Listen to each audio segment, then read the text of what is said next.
Olha só, pessoal, muita gente tem dificuldade em entender, quando vai fazer um plano de saúde, a diferença de compra de carências, aproveitamento de carências e pré-existência. Então, se você já tem um plano, se você já tem um convênio, e você vai fazer uma mudança de convênio, a operadora que está entrando, normalmente, a maioria das operadoras, elas aproveitam a carência que você já cumpriu na outra operadora. Mas isso para doenças que você não tem ainda.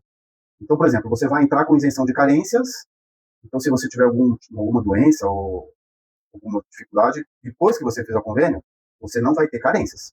Mas se você estiver fazendo essa mudança e você já tem uma doença, então aí não é questão de aproveitamento de carência, aí se chama pré-existência. Então você fica sem cobertura para essa doença que você já tem por 2 anos. Então muito cuidado quando vai fazer mudança de plano. Se você tem algum tipo de doença grave, algum tipo de situação, você não deve mudar de plano, porque a operadora que você vai entrar não vai te dar cobertura por 2 anos, tá bom?